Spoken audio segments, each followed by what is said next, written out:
Bom dia, boa tarde, boa noite. Vamos começar a leitura de Mateus 3 na Bíblia.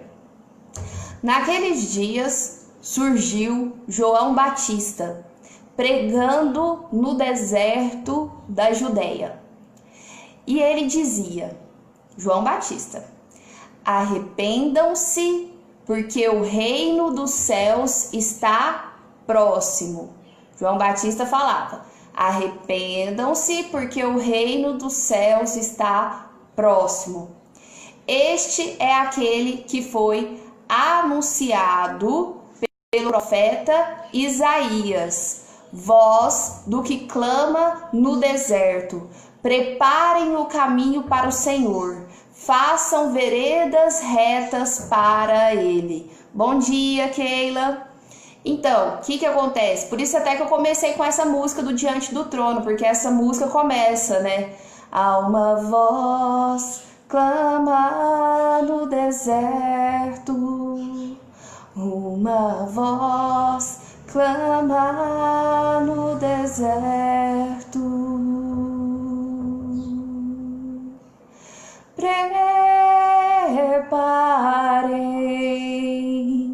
Preparem o caminho do Senhor.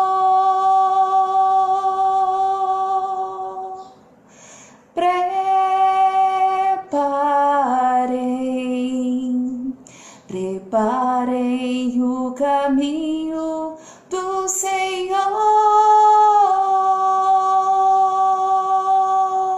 no deserto. Façam o caminho reto. Então, essa música que muitos conhecem, ela começa com essa parte aqui, que está em Mateus 3. Preparem o caminho para o Senhor. Façam veredas retas para Ele. É o que João Batista falou, né? E foi anunciado, na verdade, é o que João Batista falou, olha eu falando coisa errada. É o que foi anunciado pelo profeta Isaías e que agora se cumpre aqui em João Batista, ok? Olá, olá, olá. As roupas de João Batista, elas eram feitas de pelos de camelo e ele usava um cinto de couro na cintura. E o seu alimento era gafanhotos e mel silvestre. Olha aqui a situação. João Batista, ele usava roupa feita de pelo de camelo. Não tá muito na moda não, né, gente? Essa roupa aqui de João Batista. Cinto de couro na cintura. E o seu alimento era gafanhoto e mel silvestre. Se a gente for em qualquer shopping, em qualquer lugar, eu acredito que não vai dar para achar, né? Essa refeição tão apetitosa aqui de João Batista. Mas era a comidinha dele. E aí, João Batista, a ele vinha gente de Jerusalém, de toda a Judéia e de toda a região ao redor do Jordão. Essas pessoas vinham até João Batista confessando seus pecados. Eles eram batizados por ele no Rio Jordão. Quando João Batista percebeu que muitos fariseus e saduceus vinham até onde ele estava para ser batizado, ele virou para eles e disse assim, raça de víboras. Por que João Batista falou assim? Porque os fariseus e os saduceus eram os religiosos daquela época. Os fariseus eram... Deixa eu até pegar aqui que eu tinha escrito, ó. Os saduceus eram religiosos com uma tendência mais intelectual e os fariseus já eram religiosos com uma tendência mais legalista. E aí João Batista vira para eles e fala, raça de víboras, quem lhes deu a ideia de fugir da ira que se aproxima? Eles chegaram, queriam se batizar, só que por que João Batista falou assim para eles?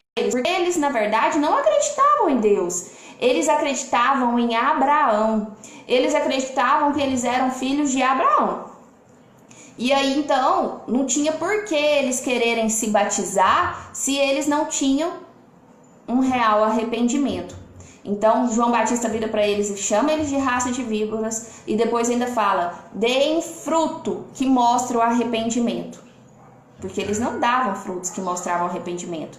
Não pensem que vocês podem dizer a si mesmos: Abraão é nosso pai. Então não pense vocês, religiosos, que pode vir aqui querer batizar e continuar falando que Abraão é o seu pai. Pois eu lhes digo que destas pedras Deus pode fazer surgir filhos a Abraão. Então assim, ele querendo mostrar que Deus era bem mais poderoso do que Abraão, embora aqueles religiosos acreditassem em Abraão, que Deus poderia fazer até pedras virar filhos de Abraão. E Abraão já não teria essa capacidade, né? Aí o que ele continua falando? Bom dia, Gleide. Estamos aqui novamente. Aí ele pega e fala assim: o machado já está posto à raiz das árvores, e toda árvore que não der bom fruto será cortada e lançada ao fogo. João Batista disse mais: eu os batizo com água para arrependimento. A Gleide disse que não estava conseguindo entrar, pensei que tinham me bloqueado. Eu os batizo com água para arrependimento, mas depois de mim, olha aqui que o João Batista disse: eu por enquanto estou batizando com água, mas depois de mim vem alguém mais poderoso do que eu, tanto que eu não sou digno de nem levar as suas sandálias, desatar os nós de sua sandália. Ele os batizará com o Espírito Santo e com o fogo. Então ele pega e fala que ele não seria digno desse batizado, mas que ele não seria digno de batizar essa pessoa que estava por vir, e que era interessante que todos arrependessem. Ele quem? Ele está falando aqui de Jesus, ó. Ele traz a pá em sua mão e limpará sua eira, juntando seu trigo no celeiro, mas queimará a palha com fogo que nunca se apaga. O que ele quer dizer aqui? Ele traz a pá em sua mão. Jesus traz a pá em sua mão e limpa sua eira, juntando seu trigo no celeiro. Jesus está juntando o trigo no celeiro, mas ele vai queimar a palha com fogo. Ele está separando quem serve e quem não serve. Ele vai separar o trigo, vai juntar o trigo, mas vai queimar a palha com fogo. E esse fogo que vai queimar a palha é um fogo que nunca se apaga. Então é a ideia de separar o joio do trigo. Então Jesus veio. Primeiro aqui nós temos João Batista contando que vai vir. João Batista contando... Na verdade, Mateus está contando quem é João Batista, contando que houve o cumprimento da profecia de João Batista. Mais adiante, ele está falando como João Batista vivia, o que João Batista fazia, e a profecia também de João Batista falando que iria vir alguém que era bem maior do que ele não era capaz nem sequer de desatar os nós da sua sandália, que batizaria em espírito e no espírito e no fogo, né? Aí, beleza, quem que aparece agora para João Batista? O próprio Jesus. Então, Jesus veio da Galileia ao Jordão, que era onde João Batista estava, para ser batizado por João Batista. João, porém, tentou impedir Jesus, dizendo: eu é que preciso ser batizado por ti, e tu vens a mim? Respondeu Jesus: deixe assim por enquanto. Convém que assim façamos para cumprir toda a justiça. E João concordou. Assim que Jesus foi batizado, saiu da água, né? Então, Jesus foi batizado na água também, ele saiu da água, e naquele momento os céus se abriram e ele viu o Espírito de Deus descendo como pomba e pousando sobre Jesus. João viu então o Espírito de Deus descendo como pomba e pousando sobre Jesus. Então, uma voz dos céus disse: esse é o meu filho amado, em quem me agrado. Então, nesse momento aqui, a própria voz de Deus revelou, né, testificou, deu testemunho de quem era Jesus. Este é o meu filho amado, em quem me agrado. É de arrepiar mesmo, Keila. Porque a gente consegue visualizar, não é? O que de fato aconteceu. Gente, isso aqui não é uma história, uma historinha contada por alguém. Isso aqui de fato aconteceu. Se tivesse como ter um filme, como ter uma foto para mostrar tudo pra gente o que de fato aconteceu, teria. Mas naquele momento o que se podia era isso aqui, escrever a palavra. Essa é a forma de revelação daquilo que aconteceu. Agora eu vou explicar para vocês. Olha só. Nós estudamos no capítulo 1 sobre a genealogia de Jesus. Depois, no capítulo 2, nós estudamos sobre o nascimento de Jesus, a fuga de Jesus para o Egito, mas a sua família, depois a volta de Jesus do Egito. E agora aqui nós estamos vendo sobre o batismo de Jesus. Quantos anos que Jesus tem aqui? Se a gente for levar em consideração que o capítulo 1 fala de genealogia, o capítulo 2 fala de nascimento e fuga, então aqui a gente pensa que Jesus está sendo batizado enquanto criança, né? Se a gente for levar assim, com essa visão da Bíblia, a gente teria essa impressão que Jesus aqui é uma criança, mas não. Jesus aqui tem 30 anos. A Bíblia, ela faz uma ruptura da cronologia aqui. Ela já dá esse salto cronológico, na verdade. Ela sai de Jesus por volta aí, de Jesus criança, e volta já com Jesus adulto com 30 anos. Por que que a Bíblia passa esse tempo todo sem nos revelar o que aconteceu? Porque não era relevante. Então não fica tentando achar, como se diz, pelo em ovo, né? Não fica querendo achar pelo em ovo, porque a Bíblia ela só fala o que de fato é relevante para nossa compreensão, para nossa vida, para nossa história. E a trajetória de Jesus como o Messias, como Salvador, como justo, ela se inicia aqui agora, como após o batismo. É que vai iniciar a trajetória dele, é que chegou o momento dele cumprir o seu propósito, tá bom? Então, não é que a Bíblia pulou, não é que a Bíblia está querendo esconder alguma coisa. E aí vamos fazer algumas... Aqui não, né? Vamos fazer algumas análises. Aqui, gente, na Bíblia, nós temos o tempo, então, do avivamento. Com esse momento aqui do batizado de Jesus, né? Existe aqui a pregação de João Batista, João dá testemunho de Cristo e depois nós temos o batismo de Jesus. Nesse momento aqui nós temos o início do Novo Testamento, o início do Novo Testamento. Por quê? Porque aqui começa a acontecer o que de fato é o novo. Aqui se inicia a missão de Jesus Cristo. E é o tempo do avivamento, é o tempo da alegria.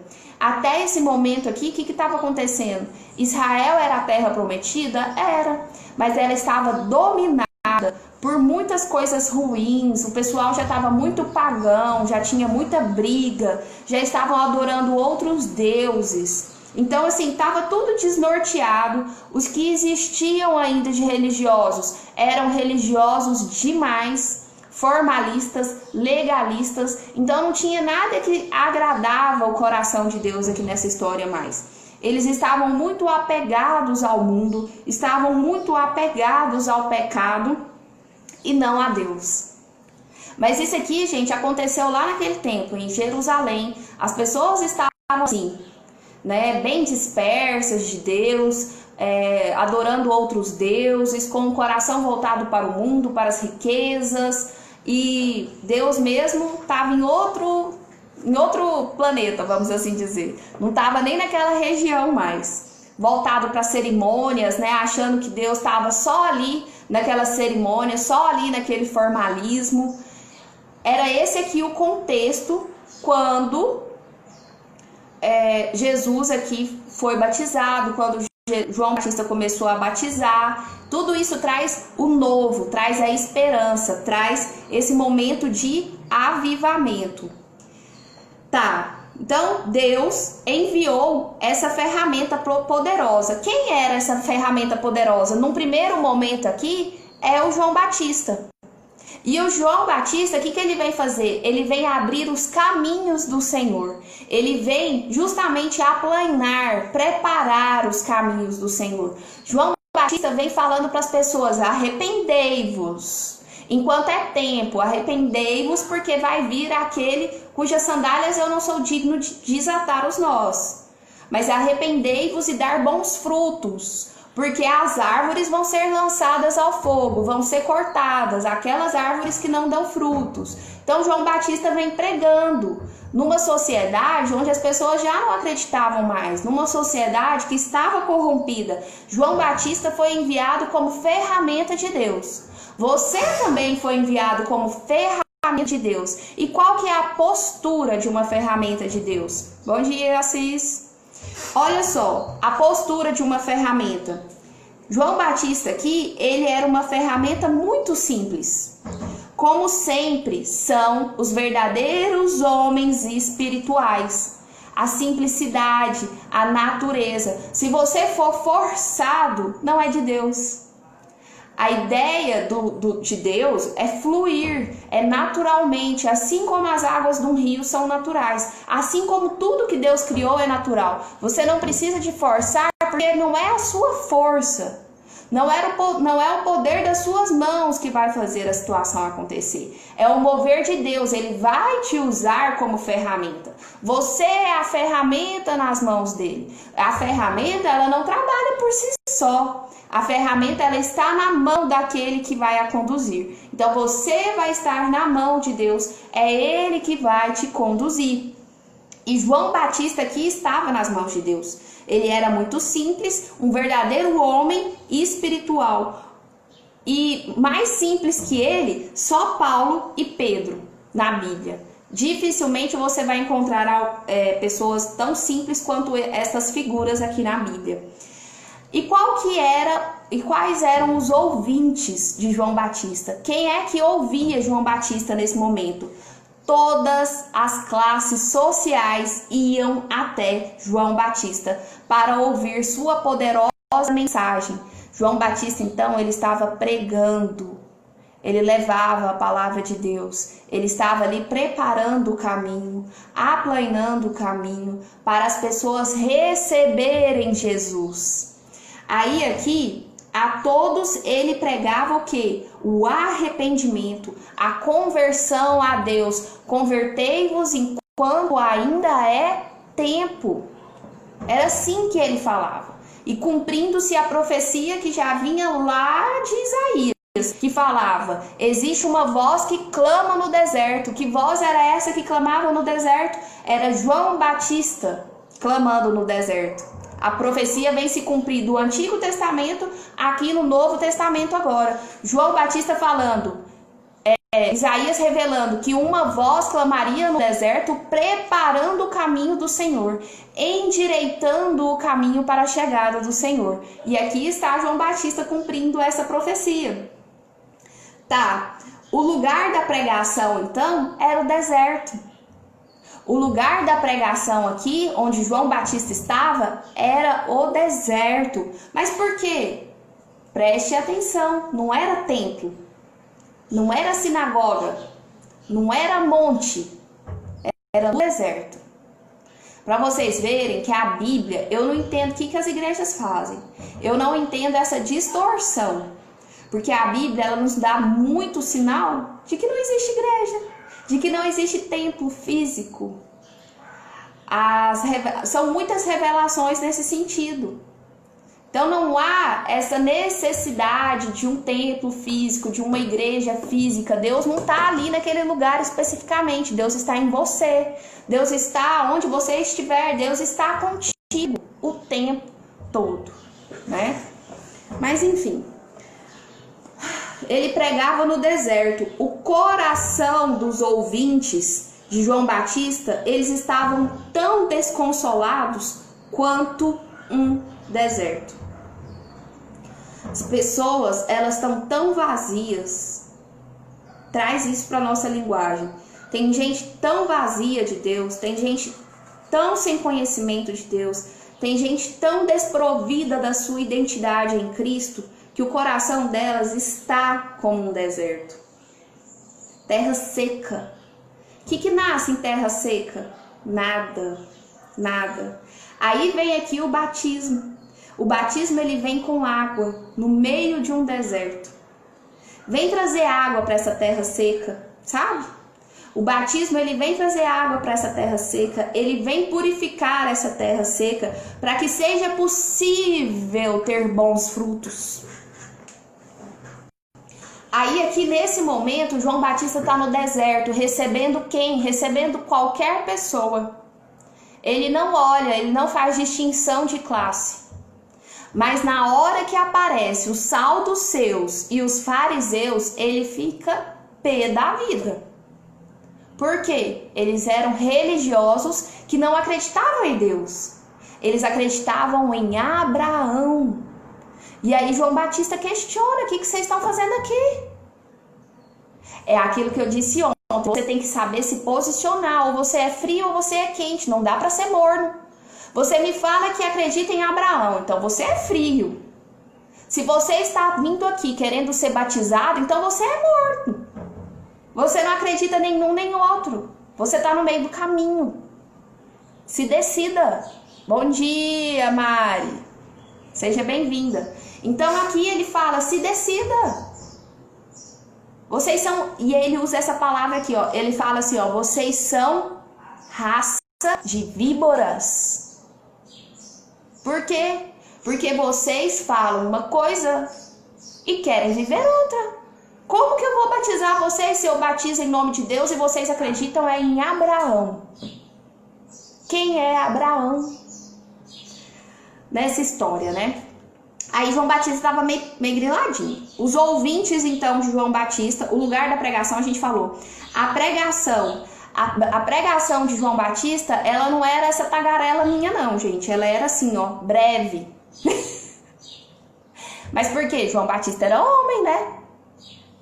Se fosse uma Maria Batista, ia ser essa loucura aqui mesmo também. Então, a pregação de João Batista, ela era leve, mas ela era tremenda. Eu gosto de usar essa palavra, eu não gosto? Nossa, eu achei isso tremendo. Sim, a pregação dele era tremenda e atingia o coração dos ouvintes. Atingia o coração dos ouvintes em cheio. Claro que atingia o coração dos ouvintes, que estavam sedentos da palavra de Deus, que estavam sedentos da água viva, corações que estavam em deserto, região seca. E aí, o que ele falava para esse povo? Arrependei-vos. Compreendia todas as classes compreendiam esse explicar, né, de João Batista, para arrependei-vos. João tornava-se bem pessoal. João trazia a palavra de uma forma tão pessoal, tão próxima daqueles que precisavam, que necessitavam da palavra. Assim como Natã foi para Davi. Quem foi Natã para Davi? Natã era um profeta que quando Davi pecou de ficar lá com a Batseba, que era a esposa do Urias, nossa, mas minha mente está ótima, Senhor, muito obrigada. Aí Natã pegou e sabia, né? Deus revelou para Natã que Davi tinha feito. Davi ainda não tinha confessado para ninguém. Aí Natã foi até Davi. Davi se arrependeu dos seus pecados, confessou tudo que aconteceu para Natã. E Natã ajudou ele a se perdoar, né? Aqui, João Batista está fazendo da mesma forma. Ele tem clareza, ele consegue revelar para outra pessoa o que ela pecou, o que ela errou. A pessoa confessa, a pessoa se arrepende e ele batiza a pessoa como forma de purificação dos seus pecados. Então aqui ele descobria o pecado, o arrependimento, ele era sempre o tema daqueles a quem Deus usava para a conversão dos homens. Porque sabe o que Deus não suporta? Deus não suporta um coração arrependido. Deus não suporta um coração arrependido. Então você pode ter feito o que for. Se você verdadeiramente confessar o seu pecado e se arrepender, Já era, tá limpinho. Mas não peques mais. Vá e não peques mais. Então, aqui João Batista levava essa palavra de conversão. Convertei-vos, convertei-vos, convertei-vos. Tô vendo que o estudo de hoje vai virar 2 estudos também. E qual que era o resultado dessa pregação? Muitos perguntaram por uma saída do seu pecado. Muitas pessoas questionavam, como que eu faço para sair disso? E ele só falava, arrependam-se, arrependam-se. Isso significa mude o seu pensamento. Muda a sua forma de pensar. Gente, o arrependei-vos é uma metanoia. Transformai-vos pela renovação da vossa mente. Muda a sua mente. Então, Deus não suporta um coração arrependido. Deus não suporta um coração metanoiado, gente. Olha que legal. Deus não suporta um coração que tenha mudado a sua mente, que agora começa a ter novos frutos em razão da sua mudança de pensamento. Bacana, né? Então, o que acontecia aqui? João Batista fazia com que a pessoa confessasse os seus pecados. Gente, há essa necessidade de falar. Há essa necessidade de sair contando o que eu fiz? Não. O simples ato de você querer confessar, você confessa para Deus, Deus sonda seu coração. Ele já sabe que ele já sabe tudo que aconteceu. Mas você ainda tem a ingenuidade de pensar que ele não sabe o que aconteceu. Bom dia, Miriam. Bom dia, Isaías. Miriam, eu tava pensando em você hoje. Falei assim, a Miriam sumiu. Ou eu não te vi entrando aqui esses dias. A gente vai sentindo falta das pessoas. Então, o que acontece? Tranquilo, gente. Chegou atrasado, depois pega o resto, o início. Vamos continuar aqui. Aí, o que acontece? O simples ato de você ter essa postura de confessar o seu pecado para Deus, ele já vê isso como muito positivo, ele já vê a sua intenção. A sua intenção, ela já gera esse perdão, sabia? Para Deus você não precisa falar muito, não. Se você teve a intenção, a atitude de se arrepender, é o suficiente. Então aqui fala, confessou o seu pecado, reparou o seu pecado, porque às vezes você tem que ali pedir perdão, né? Para um irmão, você tem que perdoar, você tem que liberar perdão. Aí você passa pelo processo da conversão, da mudança. Você era uma coisa, você agora é outra. Você muda os seus propósitos, você muda a sua forma de caminhar. Não é nem que você muda o seu propósito, você muda o seu caminho. Você muda o seu caminho. Você converte realmente a sua vida a Deus. Quando você é um convertido, um verdadeiro convertido, você anda em conformidade com os princípios de Deus. Isso quer dizer que eu não vou pecar mais? Muito pouco provável que você não peque mais, porque nós temos uma inclinação para o pecado. Mas assim, esse pecado em específico que você já confessou, tome cuidado para que não peques novamente. E após essa conversão, aí João Batista vinha e batizava. Então você recebia agora uma nova vida. Ah, quer dizer que eu nasci de novo. Isso era o nascer de novo. Você pecou, você teve o ato de confessar, você converteu a Deus o seu coração agora. E aí você batiza, você coloca a água nesse pecado, você lava esse pecado com a água viva, e aí você tem uma nova vida. E aí vai passar a florescer. Aquela terra que era seca, agora ela está propícia para a semente. Agora ela vai começar a gerar novos frutos. E a partir dos seus novos frutos é que nós vamos saber se você de fato converteu. Porque a gente tem que olhar para os frutos para saber se a pessoa realmente converteu. Tá, e aí?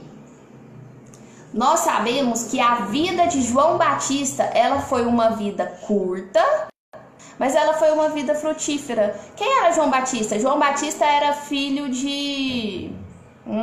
fugiu da memória. Aquela pessoa, a irmã Isabel.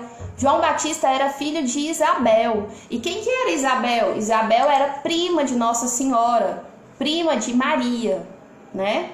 A mãe de Jesus.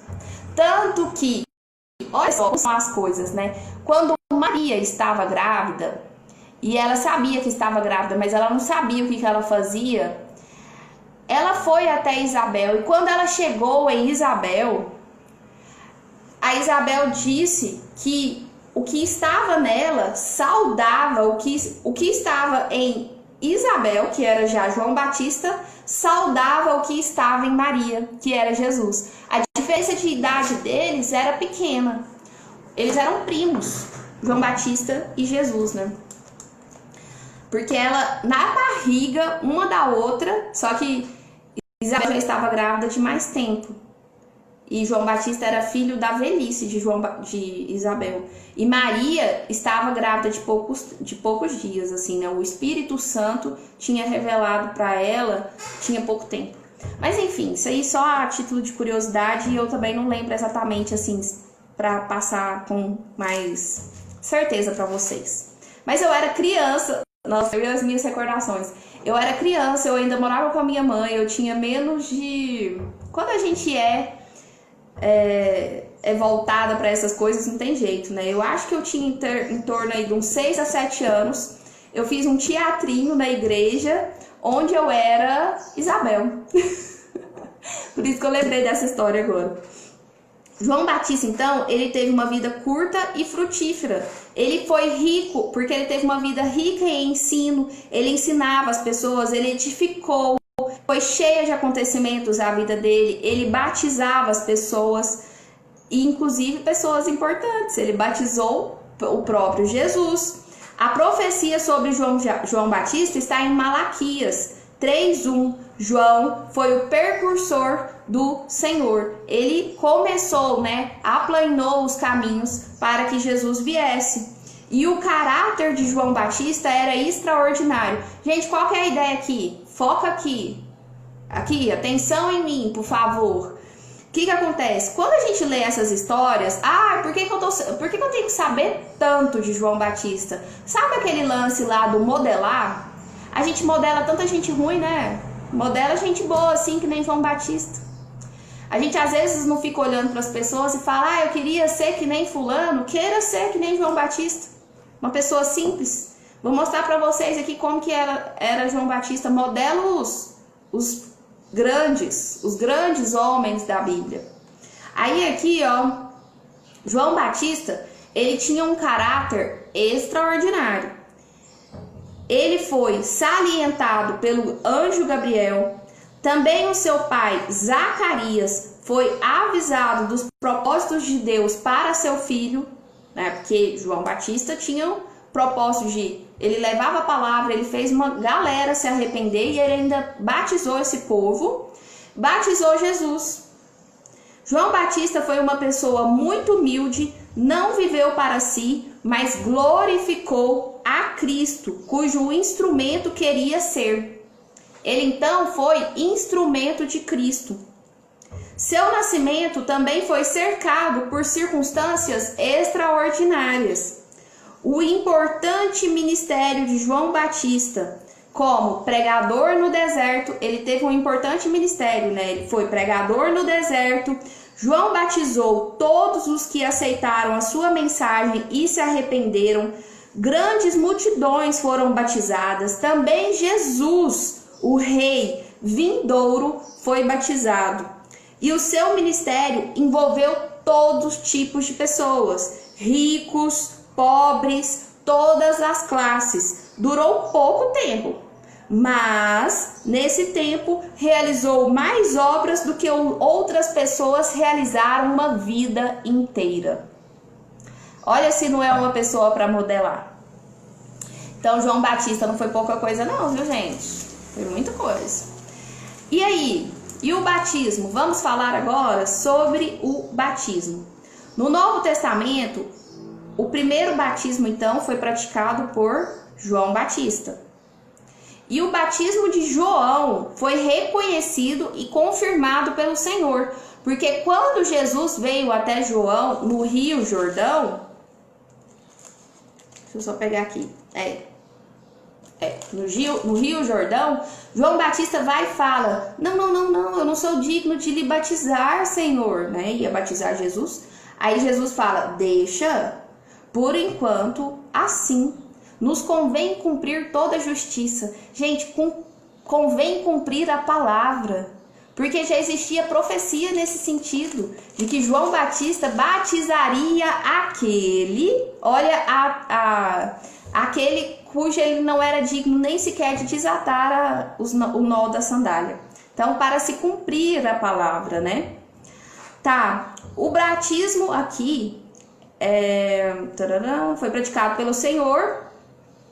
O batismo também foi praticado pelo Senhor, né? Porque ele se passou... Jesus passou por esse momento do batismo. Esta ordenança ela foi dada para a igreja veio a trazer isso depois, né, a fazer isso, essa prática do batismo.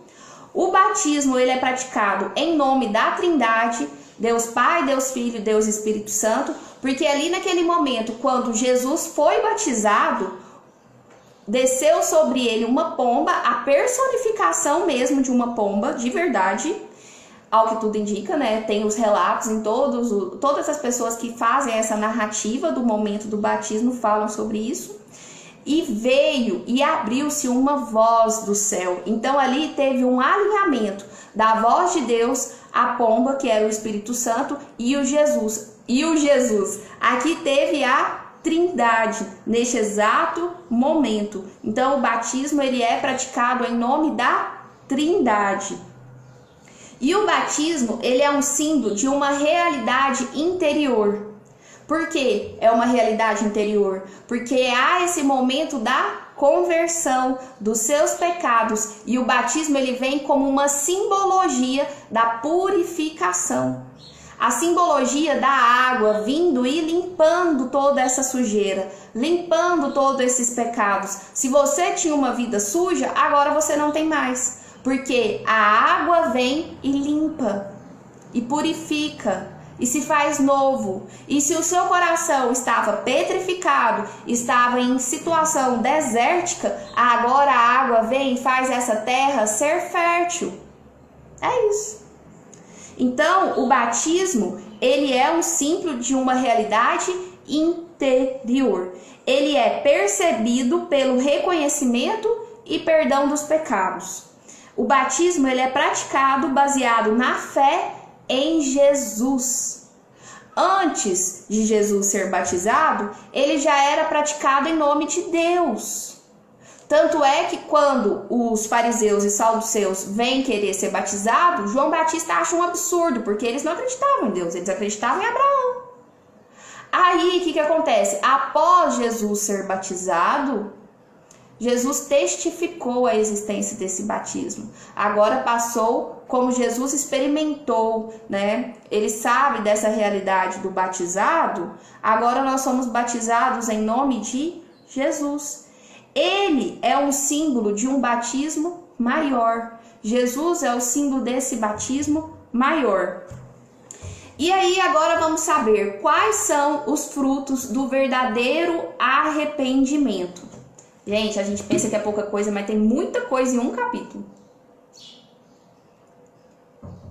O que eu disse pra vocês? Beleza, o coração estava deserto, o coração estava cheio de pecado, você passou pelo batismo agora, porque você converteu, confessou os seus pecados, teve a reparação dos seus pecados, teve a limpeza aí desse coração que estava bem sujinho, né? Quando a gente é criança, os pais falam assim, ó, se você pecar, seu coração vai ficando preto. Engraçado é que a gente depois de adulto esquece isso, né? O engraçado é que o pai explica isso pro filho, mas ele mesmo não leva isso em consideração não, né? Eu, quando eu era criança, passei muito por isso. E eu tenho isso na minha mente, numa força, gente, que se você peca, seu coração vai ficando preto. Isso pra mim é uma visão, assim, desde a infância, mas que permanece, né? Como um exemplo. Então, limpou o coração. Aonde tem luz, tinha treva, agora tem luz. Aonde tem luz, favorece o plantio, não é?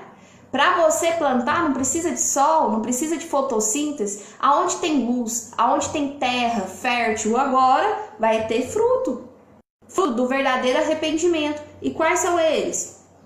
Para você mostrar que de fato você teve arrependimento, profundo pesar pelos seus pecados diante de Deus. É esse arrepender, esse profundo pesar, esse mostrar realmente arrependido para Deus dos seus pecados. Você precisa ter uma confissão sincera, você precisa deixar esses caminhos pecaminosos, porque de nada adianta você se arrepender, confessar para Deus e voltar a pecar, porque não tô nem aí, Deus vai me perdoar de novo.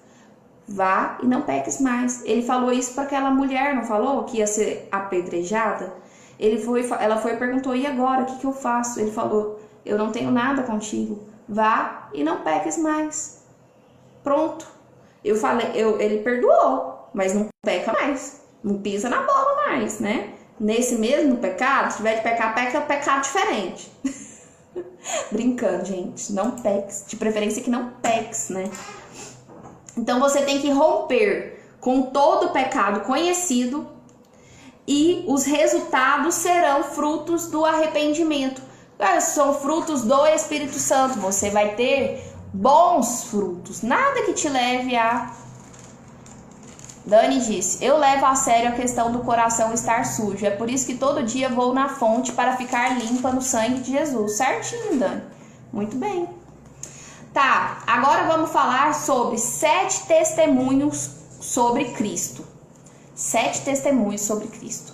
Porque aqui nós vimos nessa passagem que o próprio Deus dá testemunho sobre Cristo, sobre Jesus. Ele fala, este é o meu filho muito amado. E existem outros testemunhos sobre Cristo, sobre quem é Cristo na palavra. Os guardas dizem, jamais alguém falou como este homem. Sendo você batizado em religião, é preciso ser batizado em religião? Deixa eu ver como é que eu explico isso. Eu bem pensei, o que você mais teme é o que acontece. Eu falei, vai vir alguma pergunta sobre batizado. Eu, Lorena, eu já tinha sido batizada quando era criança. Qual é a finalidade do batizado? Eu tinha sido batizada na Igreja Católica. Qual que é a finalidade do batizado aqui na Bíblia? Não é arrepender dos seus pecados? Como é que você vai arrepender dos seus pecados, criança? Aquele batismo lá da Igreja Católica. Ele tá errado? Não, porque assim, não há mal algum. Tanto que João Batista, ele batizava já nas águas e isso é uma simbologia, isso é algo puro, não faz mal, né? Não era uma coisa errada, mas é um formalismo religioso. Eu vejo que na Igreja Católica aquilo ali é um formalismo religioso, porque a criança, ela não está preparada para confessar seus pecados, ela nem tem por que fazer isso, né? Ela não tem essa possibilidade. Você tem que ter um coração arrependido para ser batizado nesse contexto, então a criança não está em situação de ter um coração arrependido para ser batizado.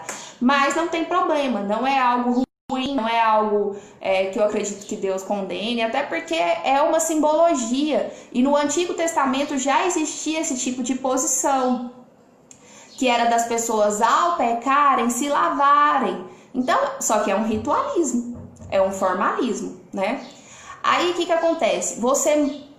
As igrejas evangélicas, você chega lá e elas falam assim, agora que você converteu, agora que você se arrependeu dos seus pecados, você será batizado. Eu fui batizada, mas eu acreditei que aquilo ali é que eu estava passando a ser de Deus, eu acreditei que aquilo ali, agora eu passava a ter o Espírito Santo em mim. Me poupe. Meu esposo sabe muito bem disso. É para inglês ver. eu cumpri outro formalismo religioso. Por quê? Porque só assim a igreja me aceitava. É mais ou menos isso. Só que eu relativizei aquilo para mim não fez importância? Não, não é isso também. Eu acredito que há uma simbologia naquilo ali, e eu creio de fato é algo, porque a gente está sempre em pecado. Então, quando você passa por essa possibilidade do batismo, de ser limpa, de ser purificado dos seus pecados, ótimo. Mas você pode fazer isso qualquer hora. Você não precisa de fazer isso lá na igreja. E quando eu saí da igreja católica e fui para a igreja evangélica, eu não precisava de passar pelas águas para ser batizada em Cristo, para o Espírito Santo habitar em mim, porque ele já habita em mim. Não, Deus me livre. Deus me livre. É preciso ficar sendo batizado toda vez que se muda de religião? Não. Porque, como eu estou dizendo, isso é um formalismo religioso. Olha, se a conversão ela acontece no coração, se o descer às águas é um simbolismo, Jesus acatou esse simbolismo. Só que o que acontece? Se não houver arrependimento do seu coração, aquilo ali é só mais um simbolismo. Entendeu? Então, o que você tem que fazer? Você, experiência sua mesmo. Você passou por um pecado, você confessa a Deus, você pede perdão a Deus, você toma um banho. Acredite que aquela água está te purificando. Pronto, aquela água te purificou. Só que, por exemplo, eu não vou dar a César o que é de César. Eu não vou bater de frente com as regras da igreja. Eu não quero ser também a ovelha negra. Então, se a igreja tem essas regras, eu vou lá e cumpro. Mas Deus sabe do meu coração. Deus sabe, quem está errado não sou eu que, por exemplo, acabei passando por aquilo ali. Duas coisas. Por exemplo, esses assuntos são tensos. Eu tinha consciência que Cristo habita em mim. Eu tinha consciência de que eu mesma peço perdão pelos meus pecados, eu confesso e Deus me dá a remissão dos meus pecados, me concede esse perdão dos meus pecados. Beleza. Eu passei nas águas para a igreja me aceitar, porque a igreja tinha esse ritualismo. Então, tudo bem, eu não vou bater de frente com a igreja. Só que na hora que eu passei por esse ritualismo, eu não passei simplesmente acreditando que isso era só um ritualismo. Eu pedi para Deus realmente me purificar. Senhor, eu sou pecadora, eu sempre estou em pecado mesmo, então me limpa, então me purifica. Pronto. Mas vamos supor que eu não sei disso que eu estou explicando aqui agora. Eu acredito que eu estou passando nas águas e é naquele momento que o Senhor vai estar me perdoando e vai passar a habitar em mim.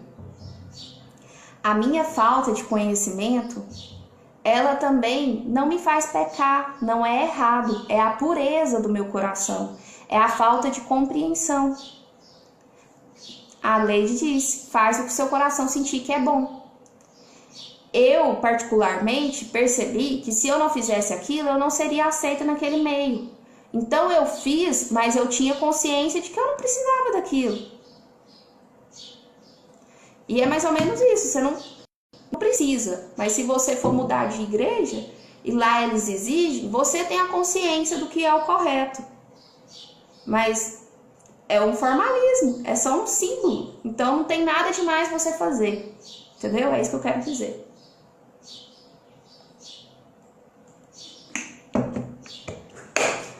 Mas assim, eu vejo como muito mais acertada a ideia do batismo na igreja evangélica do que a ideia do batismo na igreja católica.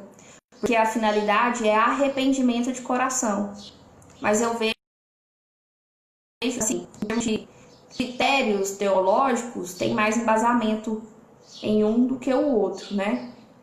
Embasamento bíblico. Mas eu vejo que nenhum dos dois está errado. Já que é uma simbologia, e você está fazendo algo bom, não tem problema nenhum, você está se purificando, você pode se purificar a hora que você quiser, não tem problema, né? A Gleide se purifica direto, né, Gleide? No mar ainda, inveja. Eu que tenho que me purificar aqui agora, da inveja. E aí, como eu disse, eu imaginava já que a gente não ia conseguir terminar o estudo. Vocês estão gostando, gente, desse estudo do Novo Evangelho? Tem várias coisas, né? Do Novo Evangelho. É capaz que eu fundei, gente, um Novo Evangelho. Do Novo Testamento. Se tiver mais alguma dúvida aí, nós temos 3 minutinhos. Eu não vou dar continuidade. Se tiver alguma pergunta, alguma colocação, dentro do que eu consegui explicar. Conseguiu entender a ideia do batismo? Será que eu consegui ser clara? Porque assim, são temáticas que a gente tem que tomar muito cuidado ao explicar para não entrar muito em choque, sabe? E não falar heresia. Às vezes eu tenho um certo receio da explicação.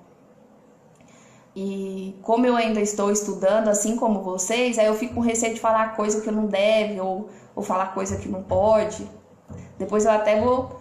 Quando é assim que eu fico meio na dúvida, mas o que eu disse, eu vejo que faz muito sentido. Mas eu vou comentar com meu esposo sobre isso.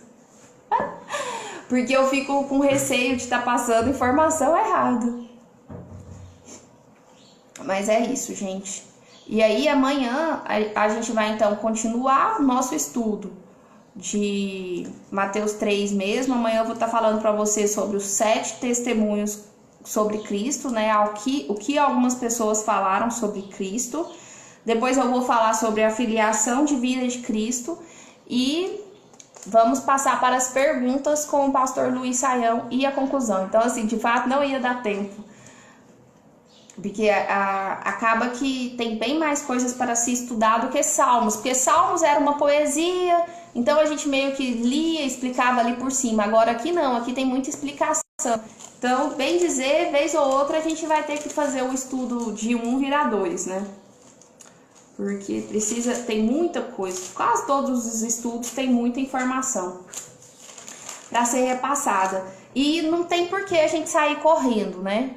É bom que fique bem esclarecido todas as partes. Se for pecado, Deus me perdoe, mas odeio a pergunta: quem quer aceitar Jesus? Jesus já está aceito. Nossa, eu também tenho uma intolerância a essa pergunta. Você aceita Jesus? Ai, meu Deus do céu. Você tem que ter uma conversão. O seu coração é que tem que mudar. O seu coração... Aceitar Jesus, não vem com essa, né? Mas o seu coração é que tem que se voltar a Deus. Porque às vezes nós já carregamos em nós, né, a essência de Cristo, a natureza. Mas nem sempre a gente anda nos caminhos de Jesus. Então você talvez tenha que converter a sua mente, o seu coração e andar nos caminhos de Cristo. Mas eu também não gosto dessa expressão. Acho ela subversiva. Nossa. Gente, então é isso. Amanhã a gente vai estudar mais. Quem entrou aí depois, quem entrou mais pro final pode ver o início. Vai ficar salvo. E amanhã a gente dá continuidade, tá bom? Beijo. Fiquem com Deus. E que o Senhor nos acompanhe no resto desse dia. Amém?